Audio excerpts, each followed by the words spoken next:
10 days after 9/11, I went through the Pentagon and I saw Secretary Rumsfeld and Deputy Secretary Wolfowitz. I went downstairs just to say hello to some of the people on the Joint Staff who used to work for me, and one of the generals called me and he said, "Sir, you got to come in. You got to come in and talk to me a second." I said, "Well, you're too busy." He said, "No."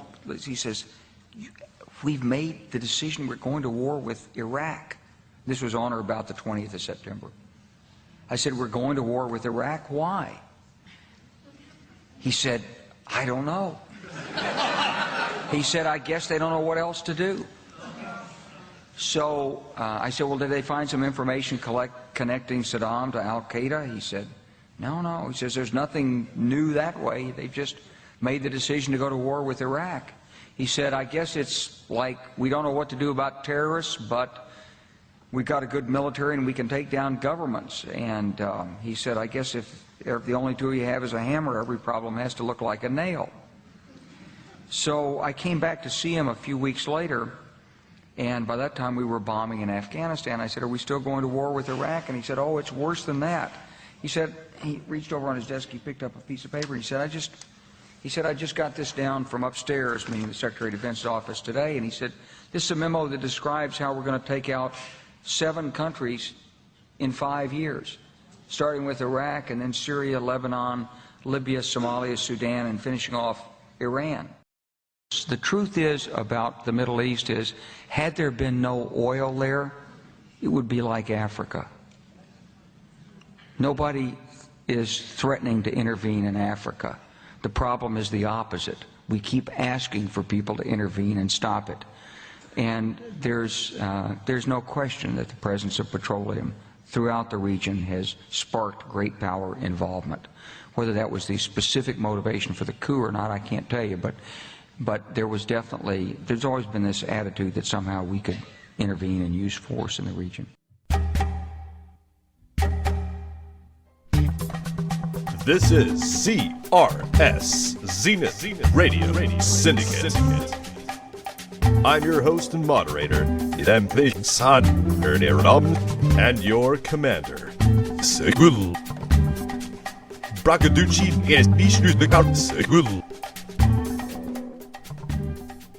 Hello.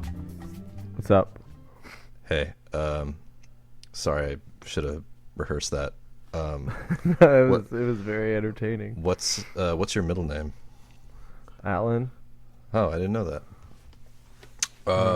You look good, man. I like your beard. Thank you. Yeah, I'd try to look my best for you. I'd like to grow one myself, but I'm getting a corporate job soon, so I'm not going to get to have one for quite some time anyway. So enjoy it. You just gotta focus on your eyebrows. Sure. Put everything you got into those eyebrows. Thanks, man. Yeah, trying to grow that out. Count Chocula style. Good look. So anyway, I'm not gonna. I just want to let our few listeners that we'll have know that I'm not gonna do an intro like that on every fucking show. That's not gonna happen. Just messing around. FYI. But as far as the date goes, it is October 18th, 2015. Sorry. I'm wearing headphones, so I'm really in love with my radio voice right now. 10:15 p.m. Current events. Get them while they're hot. Before the music, we had General Wesley Clark tell us what was going on 6-7 years ago. And it seems like it's almost coming full circle. Maybe they're a little bit behind. It's been more than 5 years now. So, since he said that. Yep. But I was just saying a few weeks back, Russia sort of joined the party, or the orgy, I should say, and bombed Syria. There's been a lot of reports that basically say that he's been bombing before it hit CNN, but Yeah, as far as I knew, he was just mobilizing all the ground troops and the ships and the planes and the anti-aircraft defense systems and all that. But I guess it's official now. It's official. It's official. They cut the cake. Yeah, and all the well, a lot of people are going crazy and calling this the start of World War III. The conspiracy crowd. They say that a lot, though. They say that they've been saying that for 40 years. It just doesn't seem to happen yet, and it's funny how complex the situation is, where a country like Russia going after insurgent rebels who are an international problem at this point for everybody. How's that? Like, then you're damned if you do, damned if you don't. Because if you fight ISIS, then you start World War III. But if you don't fight ISIS, then World War III starts itself. I don't see what options anyone has right now because of the way we've been arming these rebels for 30 years. From the Mujahideen, Charlie Wilson's war back in the 80s, to today, where we have Petraeus talking to Congress about arming Al-Qaeda to fight ISIS, when he was the one we put in charge of fighting Al-Qaeda. Of course, everything comes full circle when you don't have any new ideas in a 35-year time span. Do you think it's a case study in why we should never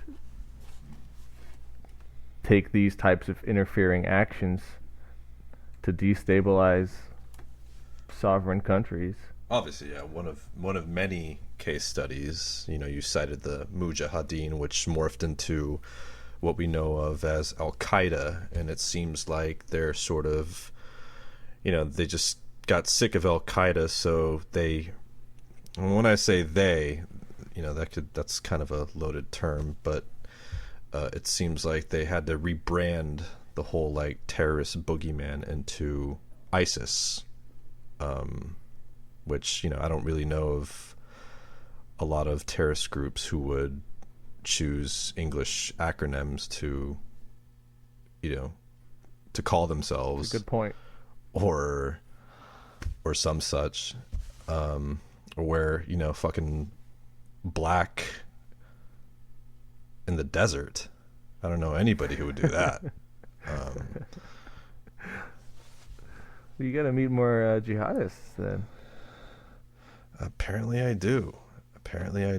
You got to meet more CIA contact. Or Mossad, or what's the Saudis' intelligence agency? It escapes me. I'm not sure. But Pakistan's got one. India, yep. All these people are manipulating these, or attempting to manipulate these extreme groups to fight their enemies. It's like, let's say you live in a dangerous neighborhood, so you raise a vicious dog to defend you, and then everyone else does the same thing. Pretty soon, everyone's going to be getting attacked by pretty vicious dogs because they raised those dogs to be that way. And if we could just maybe stop selling arms to everyone in the world, that might be a good start. And it's unfortunate that people get caught in the crossfire of our problems with Russia and all this geopolitical strategy that has nothing to do with, the farmers in Pakistan, or the average citizen in Syria. It's just this chessboard game and countries are simply dominoes to knock down. I was talking to my fiance about this, and she's Arab, she's Palestinian, but she has family all over, Syria and Egypt and Lebanon, just all over the Arab world. She told me that there's not really any oil in Syria. Like, there's no. I'm just wondering what's sort of the end game? Like, why? Like, what's the stake in Syria? Like, is it like, I know like there's a pipeline that goes through from Iran to Syria, and then I don't know. That pipeline is more important in many ways than the oil reserves, because Syria doesn't need to have the oil reserves because it's a country that the pipeline is going through, and that pipeline goes right to Russia, and on the other end is Europe, and if Russia didn't supply oil to the Middle East, not the Middle East, to Europe, and I guess parts of the Middle East, Eastern Europe and stuff, Russia would be having a very hard time. And we've seen some of Russia's vulnerability here when the price of gas went down a couple months ago, and that hit Russia so hard because that's Russia's chief export, or something close to it. So Russia's got heavy stakes in the oil game, so they don't want any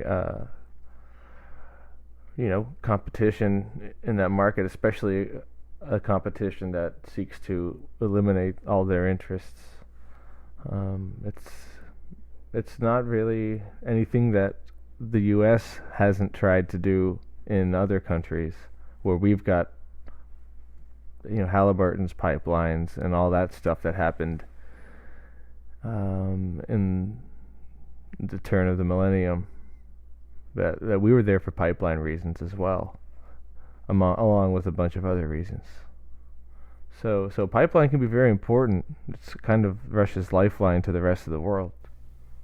Well, they sort of slacked off in taking any action in Libya, if you remember that. We were, or I guess not we, but the U.S. government was supporting rebels or Al-Qaeda in Libya. Yeah. And that sort of, fell off their radar for whatever reason. But that's because they wouldn't have had the humanitarian bonus that comes from fighting ISIS. It's also a good PR campaign for Russia to fight someone who's bothering everybody. Yeah, that's true. But in Libya, it would have had to take the form of a direct confrontation with the U.S., and that's not what we see these world powers doing. They're using other people to fight for them. It's proxy war pattern. That's not very inspiring or effective. Yeah, man. When I point this out to people that we're supporting Al-Qaeda and we're supporting all these Islamic militants, not just supporting, but actually creating these, like you said, these rabid pit bulls, these hornet nests, to give the U.S. some influence.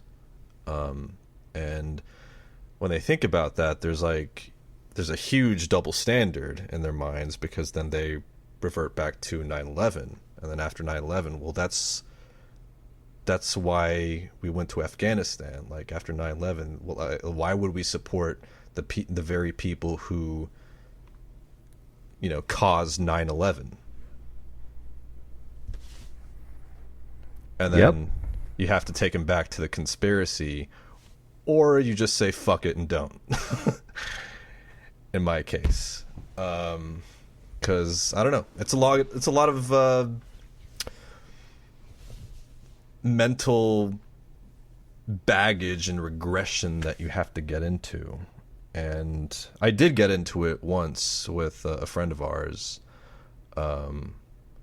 and he was just like, well, his answer to that, when I pointed out that double standard, was, You know, I mean, there's double standards that come out every day that sort of refute the official story. And he was just like, well, there would be, I mean, if that's the case, if we were supporting Al Qaeda in Libya or ISIS in Syria, like that would be a huge scandal. And I was just like, there's a lot of scandals that aren't scandals right now. Yeah, the bar has been set pretty high for a scandal to get our attention, or in another way of thinking about it, the bar has been set pretty low. For example, when I don't know that basketball player Lamar Odom, who was found unconscious in a brothel, everyone's been talking about that. It's been all over the news. Yet the situation in Syria with Russia and ISIS and the refugee crisis going on right now, with all of that, people are just talking about a tall guy who was found unconscious because on drugs. So the bar is either so low to get our attention, or it's so high where like only the most salacious and sensational tidbits will get our attention at this point. Anything that requires sitting, thinking, contemplating a nuanced situation, we have very little appetite for. And also people feel powerless to do anything really about global affairs. Like, what could you or I do about what's going on right now? So who's to say we aren't better off not knowing about it at all? The best we could do is just have a conversation about it. Yep. And also to know knowledge itself has value. I see the value in talking about things and thinking about them, but I have to also recognize that a lot of people don't. But even if you can't do anything about it, you can know. And what's wrong with that? If it's not about preserving your emotions, it's about, do you know? Have you Absolutely. tried to know? Have you learned? Are you aware? Things like this. But people just say, "Are you happy?" No, because I'm not aware. Absolutely. And this, that's kind of why I really wanted to do this podcast with you, is just because, I'm not doing it because I'm all intelligent and knowing and well read on every, issue on current events and philosophy or whatever that we get into. It's more of a learning process for me, so I could learn and just have conversations about it. And in a way, that's also like a spiritual exercise for me. I love learning about different things. I mean, no matter how depressing it may be sometimes, I don't really get depressed by it. I just see myself as just an objective human observer trying to put pieces together, Absolutely. And whatever comes up to me is a lot less depressing than profound ignorance. Absolutely. Which is, yeah. So there's something to be learned, whether it's an absolute, moral truth or not. Or if it's just a series of semi-related pieces. It's still something to do with your time. Well, I wanted to talk about it a little bit more as far as like our like current level of knowledge and questions about it, but I also wanted to like sort of get in a current event with it. Sure. Makes sense. Yeah. Well, what were you going to say? I was going to say, like, what's really frustrating about it to me is that how all of these wars we've gotten ourselves into intentionally have influenced people's worldview to think that war is an inevitable situation, and that we just stumbled blindly into all of these problems that we had no way of perceiving with foresight and avoiding. And that's what's sad to me, because in my conversations with people, it seems like the fact that we could live without, state versus state, total warfare, people don't think we could. People think it's just a axiomatic fact of civilization, when really they're very hard to start, I'd imagine. Like, we've seen attempts at fomenting wars that haven't worked out, because people's appetite for war is a lot less than advertised. People have to be manipulated and conditioned into accepting a condition of warfare, which is why we have movies like Full Metal Jacket and commentary on that side of warfare, the mental conditioning kind, and why we had people in World War II who wouldn't even shoot at each other. In World War One, they would just stop firing at each other from the trenches and would intentionally miss each other because they were tired of all the bloodshed. The world doesn't want war as much as the powers in the world make it seem like we want war. And if they would just stop manipulating the situations to cause conflict, I feel like it would be very easy to have peace in the Middle East or any other region. Yeah, it's amazing. The amount of conditioning, like that I've seen on mainstream media, and it's worked. Like in our college days during the whole Bush years, when we were writing that whole dog and pony presidential reality show, we were both, I'd classify both of us as liberals, just thinking back from our conversations way back in the day. And I found that we had a lot of allies, but during the Bush era, there was, you were either a Republican or a Democrat. And it's the same kind of scenario here. I find that I have like less allies when I talk about like foreign affairs. Like I sort of lost all my liberal friends now with the way I think about these things. And they're more about, like you said, they're pro-war. They're like, well, yes, you gotta get ISIS. You can't like deal with, all these fundamental. Well, who's arming them? Like, have you ever thought about that? Like, what about all these drone bombings? Apparently, Obama, according to an aide, said that he's really good at killing people. I don't know. It's difficult. People don't really think for themselves, is what I learned. Yeah, I've seen that sort of something you're describing on the left, where you get to make up your own facts, I guess.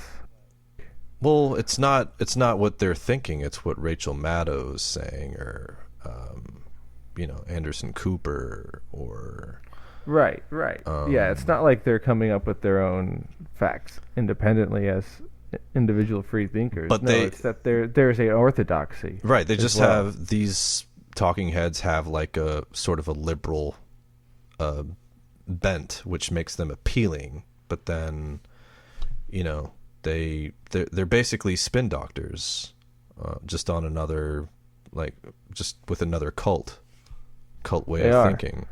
Yes, and the funniest thing is that they have such a caricatured opinion of Fox News as being absurdist exercise in partisan politics, and yet they fail to see how MSNBC and CNN are the exact same thing, just for their party. Because there's that on the right too. There's that buffoonery and that's indoctrination and talking points and all of that. That's when I saw it for the very first time. That when I was, me too. I didn't have cable growing up, but I saw it more in college, and that's sort of when I saw the whole fucking buffoonery of it all. And then I see it on the left, with Obama being in power, or supposedly in power, or the next actor to come in, or in office, yes, on stage. He's got an office. That's the only difference now. An office and a button. But yeah, people. Everyone's different. I think different people have different issues that they actually are informed about, and then they outsource the rest of their mind to other people who know more about those things than they do. So, like, if I'm a football coach, I really know football and stuff, but I don't know as much about astrophysics. So then I'm gonna take whatever Neil deGrasse Tyson says about astrophysics as gospel, because I feel that he knows more than me. Or Vice. But then Salon, or there's Docker. just more of it. That's and that's not to say that they don't put good stuff out there. They do. But a lot of it is just, I guess that's part of it, part of the whole, like, I don't know, drive to believe a lot of what they say, because they do put a lot of truth out there. It's just like the whole thing with Alex Jones, he speaks a lot of truth, says a lot of true shit, but he mixes it in with a lot of bullshit. Like, he talks about 9/11 being an inside job, and throws in something completely batshit, and from that, like, sort of like view, if you're just somebody who's discovering Alex Jones for the first time, you think 9/11 truthers are whack jobs because that guy's aligned with them, Yep. But then that also factors into another flaw in our thinking, which is, I see this person holding this belief, so I'm going to think everyone who holds that belief is exactly like this one person. Exactly. It's this desire we have to categorize and overgeneralize about things before we understand them. Right. In order to not have to try to understand them. We say, anyone with a baggy shirt and, I don't know, a backwards cap on is a hoodlum. No, maybe that's just a kind of shirt that he likes to wear. Or maybe, not everyone with country music is inbred. I mean, probably some, but probably a good deal. Yeah, but you can't make those kind of generalizations based on ideas at least of all things, because in an ideal world, people choose ideas, or ideas speak for themselves. They have their own merit, where being a type of person doesn't influence what kind of ideas you have. That means we just end up with the ideas that flatter us, and that's a terrible situation for the truth. Well, I'm glad you brought that up, because that sort of leads me to the whole migrant crisis that's coming out of Syria into Europe. And obviously Russia's bombing isn't going to help bring all these migrants back. I think a lot of the migrants, most of them just want to go back home. They just want their homes back, without all the war, obviously. They don't want to live in some ghetto in Europe where, there are tons of immigrants who live in ghettos there, and they're not happy. But that's also gonna, cause a big, fear with white supremacy in Europe, or not. Maybe not white supremacy, but white nationalist groups who just want to, and I think you have a lot of sympathy towards them, if I'm correct. I don't feel like it's necessarily a sympathy. I feel like I can just understand their point of view. Right. I don't share it, but I can understand it. If like the Scandinavian countries have been pretty homogenous forever, and unlike America, which has been more multicultural from the very beginning,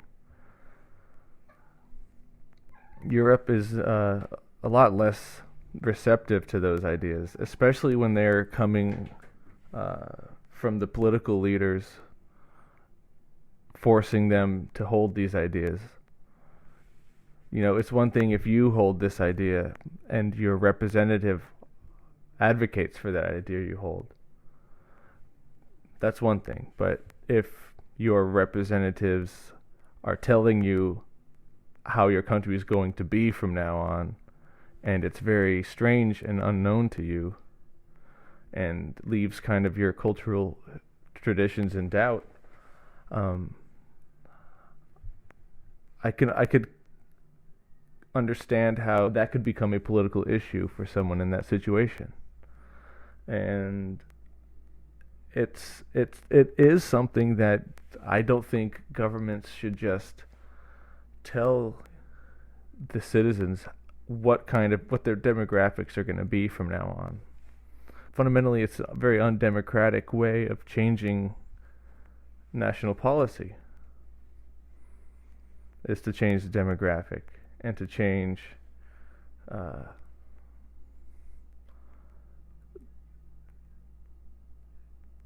cultural attitudes by force, in a way. But then the other hand is, well, where are these people going to go? I don't know. Yeah, it sounds a bit insensitive to simply complain about your way of life when there are people whose way of life is even in greater jeopardy than yours right now. So maybe ideally people would accept each other, learn to work in common to make a world for everyone to live in. But until that happens, we're going to have these kind of problems. There's rapidly shifting demographics in Europe, and not everyone likes it. Not everyone has to like it. Is it by accident? It's hard to say. I mean, some of the pushing of multiculturalism as a value system in Eastern Europe has been kind of rolled out as a program, but that doesn't mean all the refugee problems are planned. I think the refugee problems are a natural byproduct of the way we do things on this planet. With with all the geopolitical machinations and treating billions of people like disposable units, then you'll end up with refugees. And if we have, immigration policies and rigid border distinctions while people are being displaced, it's always going to create a refugee crisis. But that doesn't mean that people should just happily accept the way things are going to be now. There's part of it that's an agenda or a value system that's been adopted by certain powerful individuals and institutions. There's the problem half a world away that multiculturalism on the other side of the world can help solve a little bit, but it doesn't mean those people want all these refugees coming into their society, because they have no idea who they are. Absolutely. And yeah, like, it's not that they don't want to help people, it's that they don't know what's going to change and what kind of changes will happen. Sure. So they are cautious. And, they probably, for the most part, like I said before, don't want to be there either. They just want to be like life once was, back home. Right, yeah. Like I don't think it's just a white nationalist issue. I think it's, they also would have an issue with that. For some extremists, it definitely is a racial issue, but for everybody else, it's not a race issue in the least, and it's not a religion issue either. It is a nationalist idea, though. Whereas we've got this idea of what Denmark is, and if all these people come in, it won't be Denmark anymore. And I'm not It'll a huge be fan of Denmarkistan. nationalistic. Yeah, and I'm not a huge fan of nationalist thinking in the first place. But I can understand how those who are nationalists would be threatened by some of these things. Yeah. Yeah. Doesn't mean I don't know. I can understand where people come from, even if I don't agree, because I see. Well, do you think that I do understand your point, and I agree with it. I'm pretty much on the same level as with you on that. I think, yeah, there is going to be a multicultural, or what do you call it, a homogenization of the demographics between 2, 3, 4, 5 different cultures, and you think that would cause sort of a like a less choice in policy for a lot of people, because everybody's slowly homogenizing and becoming one culture. Like, there's less choice, there's less groups of people, groups of different people. Do you understand what I'm saying or asking? Kind of. I don't know if it would make there less choices. What's to be gained by multiculturalism?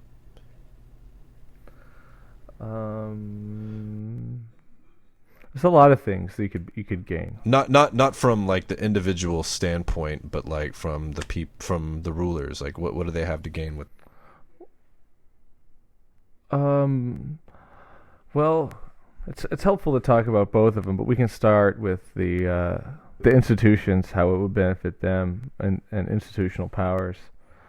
Generally, the less connection people have to where they live and to their ancestral way of life or traditions, then the less they can call on those traditions and background for strength in their way of life, in their individual existence. If there's a bunch of people who are united by their belief in a common deity, their affiliation might have more cohesion than people who are bound together by their belief in a government. And if you're a government, you want people to believe in you. You don't want people to believe in anything else that challenges your authority. So people can be beholden to their traditions more than they are to the unwielding fist of the state. So basically the government hates competition, and therefore they try to reduce the amount of things you can call upon for aid. Absolutely. And that's the same thing. You think that's occurring here with immigration from Mexico? No, that seems like it's a way to change the voting demographics, it seems. Because if we can look at who in Washington thinks the immigration policy we have right now is working, and the people who criticize it outwardly are the Republicans. The people who do not criticize it outwardly are the Democrats, and I wonder why that is. I think the Democrats have realized that probably, I don't know, an overwhelming majority of the immigrants, undocumented immigrants, are going to vote Democratic. Many studies have been done on that. The slant is something in the way of 90% to 10%.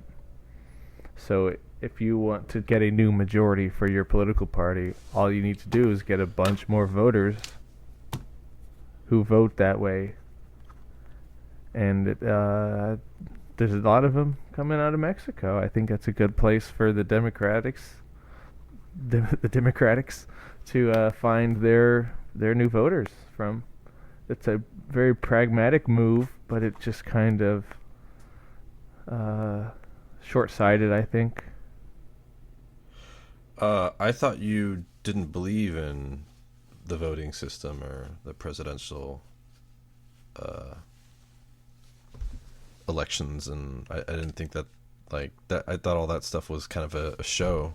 Like, it is a show, but I still believe that it exists. It takes place. Yeah, but I mean, to equate that with, like, to use... I see what you're saying. Yeah. I mean, the immigration issue is, like, to tie that to something that's, like, kind of, like, not real. Like, it kind of... It's hard for me to put that together. You know what I mean? I see what you're saying. Yeah. If the voting system is fraudulent, then why would they want more voters? But see, that's not really the purpose of the election. Is to give force of legitimacy to the political system. It's the way they convince you that you chose these people. So they can't completely falsify the outcomes. They can only tip them. I see. Like in Florida and like in Ohio. So they could with the Bush Kerry. So they could stuff. put the blame on why all these agendas pass is because there's so many Mexicans. Well, maybe not that specifically, but usually what happens is, why do we have all these bad policies? Oh, well, we voted for them. So we didn't vote for the policies, we voted for the people who enacted them. But that's the way the system gets to say it's not totally a tyrannical enterprise. Is it because they say, well, what about those people you voted for? You actually do get to elect those people in large part. They're just not going to make a difference. Right. So yeah, you want if you're arguing over seats of power with another group of people, you're going to want people to participate in your fake show that put your friends in there instead of your enemy's friends. There's only so many slices of pie these gentlemen can eat. So yeah, I definitely think that's a political thing. I think America's already been a multicultural society from the start, and there's a lot of good things that can come from it. We're just like the rest of the world. We're still pretty new at it relative to how long other countries have been around. We've only been around a few hundred years. This whole idea is relatively new. The whole idea of multicultural society. Well, that's like that's sort of like the American experiment, right? That wasn't really done. Pretty much, yeah. I mean, you could say that maybe about Rome. Did they do that? There's always been people trading with their neighbors and other cultures and communities, but they haven't really ever settled together in metropolitan areas, and pooled all their traditions into some sort of monoculture. That's very new. The only problem is that it doesn't seem like everyone's living in peace these days, is it? Are they? I mean, all these mass shootings. It's people fed up with a certain type of person that's different from them.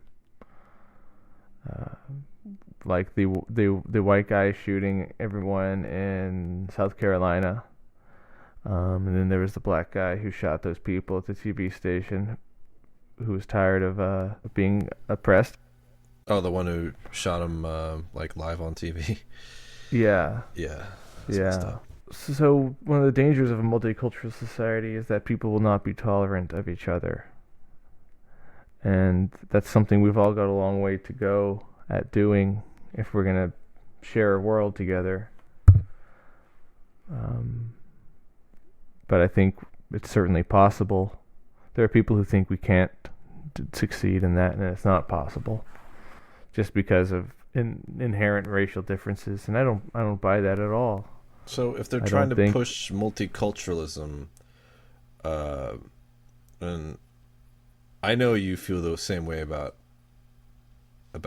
I do with a lot of these mass shootings being manufactured. They would be pushing that out for to cause division or for gun control. I'd say both of those, and also to create a generalized fear and anxiety that cannot be pinpointed or addressed, because the more you have this generalized anxiety disorder, the more powerless we'll be in our own situations, in our own lives, and that's pretty good for people in power. They like that when we feel that way, when we feel more afraid of each other than we are of the state and abuse of all these powers. We're more actually afraid of each other because of all this sensational coverage and provocation. Wow.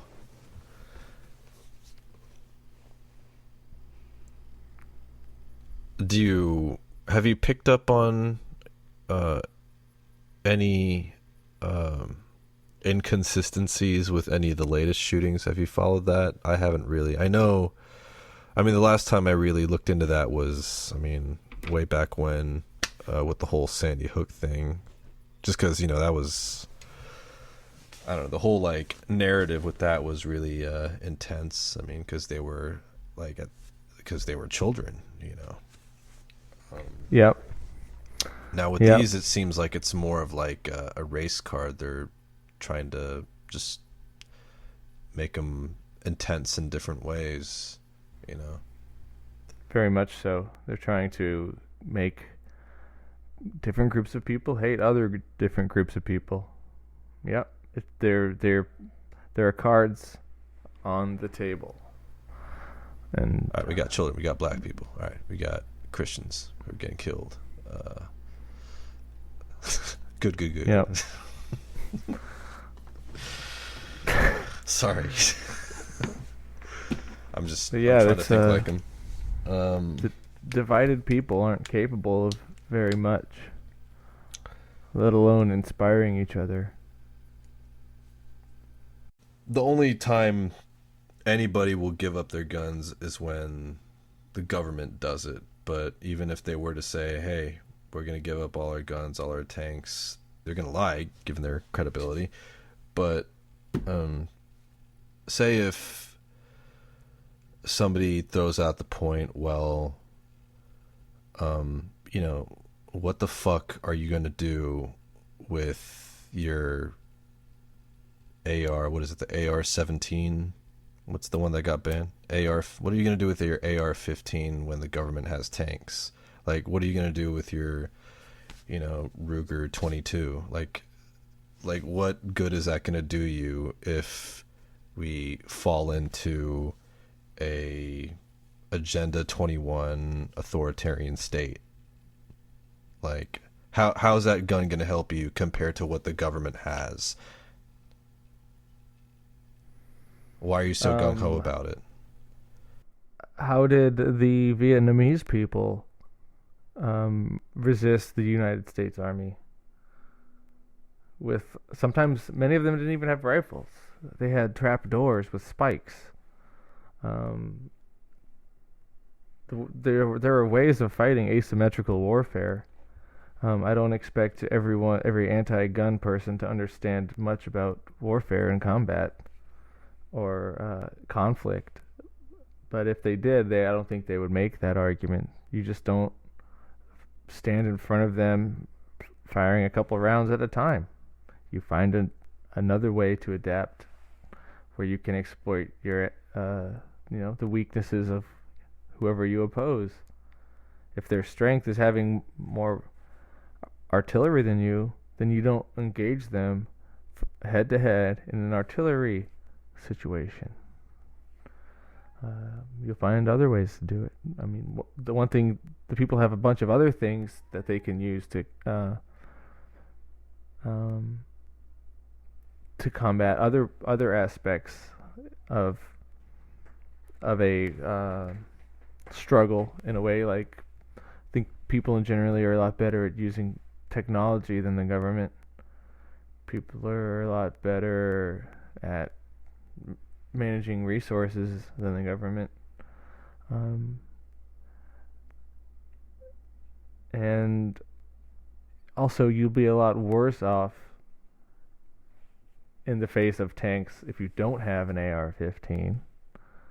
It doesn't mean you might as well go up there with a cap gun because you stand very little chance of success. It means since you're overpowered in one sense, then why would you argue for being less powered? It's highly irrational thinking. Amazing stuff. No, that was a great example with the Viet Cong. It's just, like the U.S. government definitely had superior weaponry.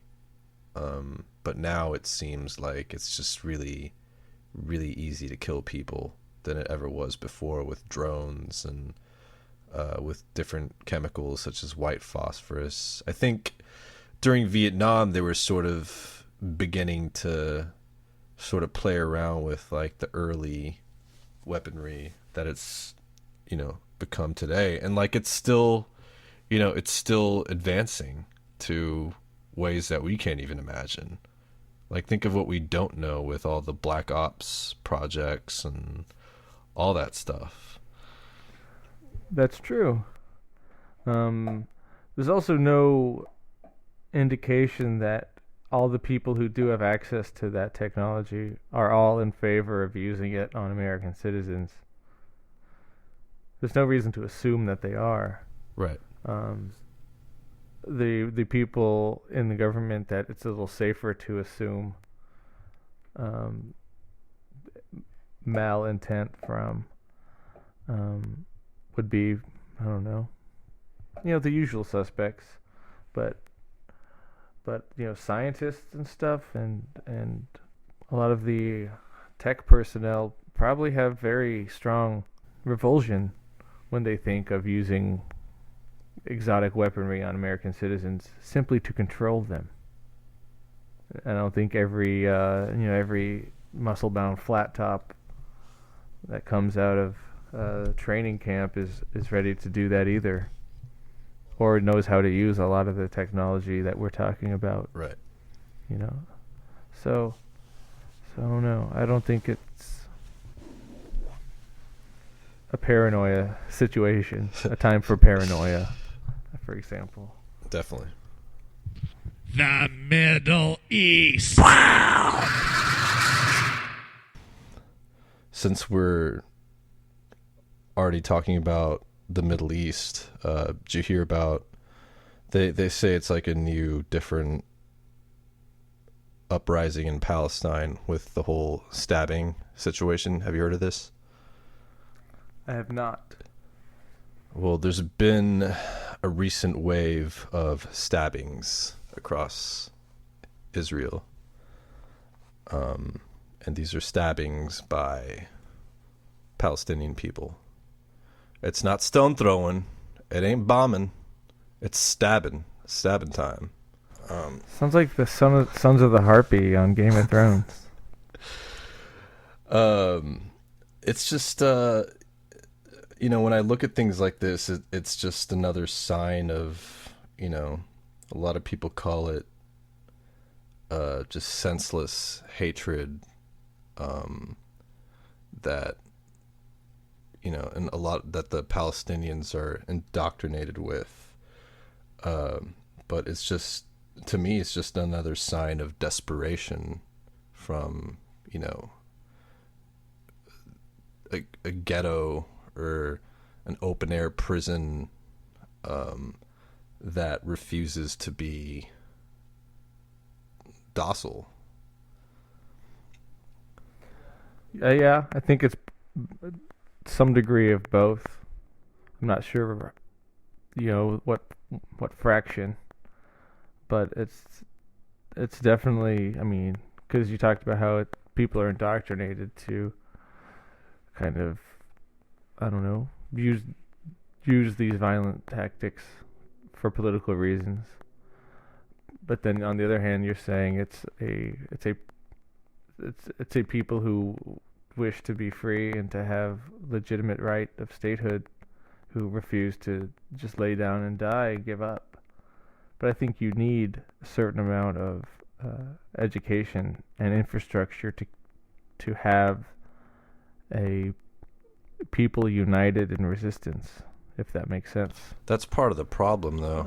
It's not like when people talk about it being political, it kind of like it sort of gives their whole plight. It kind of cheapens it to a degree, because you have to understand how they live and how they're cut off from like the rest of the world. Absolutely. And maybe they would be more peaceful and less violent if they didn't live with violence or occupation, or and it's like you mentioned education. How can they have proper education under the infrastructure that they live in, Yep. and the violence that they go through, and that the IDF inflicts on them. Exactly. I don't know. Certainly there are moderate people also who share, the in the pains of everyday life, but they're not necessarily as reactionary as other people, but still, what really do you what peaceful gestures do you expect out of people who have tried peace and gotten nowhere? Right. And it's always hard to engage people in peace who are not being peaceful towards you. And somebody would, Like, it's not like peace has never been tried. sure, but somebody would yeah. say, well, why don't the people who are moderate and don't have violent reactions, why don't they speak up? Why don't they have a voice? And from what I hear from people on the ground over there is that their only real weapon, as far as the moderate people goes, and as far as like people who have seen violence, who have seen their brothers and sisters get killed or got maimed or beaten the shit out of, they don't react violently, but their only weapon is survival, just taking it Sure. day by day. Mm-hmm. But I would have to ask those people what voice the moderates have in America, even. Like this is some land of how, like, there is some example of how moderates should push extremists out of the way. Like, I don't know, we don't do that here. I mean, there's plenty of ideological extremists in this country, and I don't hear the moderates saying a whole lot because they're just busy not listening to the extremists. So yeah, I mean, it's hard to say, oh well, if there are moderates, why don't they just kick out the violent ones? How are you going to do that? You've got to sway them by power of argument if you're not going to sway them by power of the gun.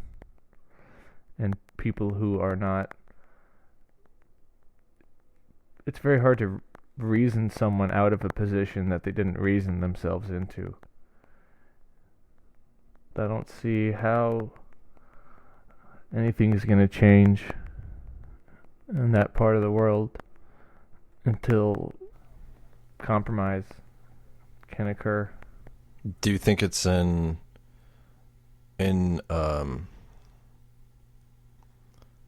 Israel's interest to compromise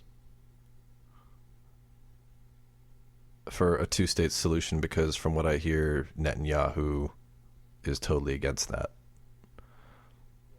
Yeah, I think in one hand there's a lot to be gained from them by not allowing it in the political sense, but I think there's more to be gained by allowing the two-state solution, because then you can live in peace. I mean, last year and innocent people will stop dying because of this boundary, this artificial line. Yeah. I mean, last year, that with what happened in Gaza, like that just sort of, I was kind of hopeless from the beginning, but that just sort of like made me even more cynical towards any discussion of peace or any talk about it, because with the thousands that died, it just made me feel like that was just like collective punishment. All those innocent women and children and men, like, they didn't have to die like that. Correct, they didn't. And in so many numbers. Nope. So I just don't I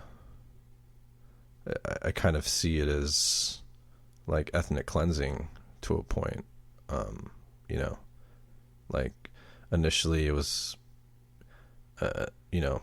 all just about being an apartheid state, and it still is, but now it's just I just see it as ethnic cleansing.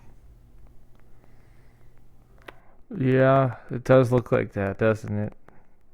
Because it's not, I don't know. It started off being about, I guess, the land. Yeah, about like real estate, Like it was just a battle of real Yeah, estate. and you can't take all the land without taking the people with it. There's nowhere else for Palestinians to go. They don't even have like like international recognition. I mean, we all know the name. I mean, the flag and the UN went but- up, but I mean, come on, like Well, then can we get a representative in there when these things are being discussed? How about you put a Palestinian on the Security Council? They'll never happen. they got to work better on denouncing terrorism. Well, I guess everybody has to do better about that, because one man's terrorist isn't another person's, military or cop or, threat monger. Or, I mean, the media uses terror as a tactic to influence people. It's a world full of terrorists. We're just picky about who we call out on it. I'd say America has to work on denouncing terrorism. I'd say Israel has to work on denouncing terrorism. It's one of these double standards that came up earlier in tonight's broadcast. So many. Where do you start? Firing randomly at all offenders.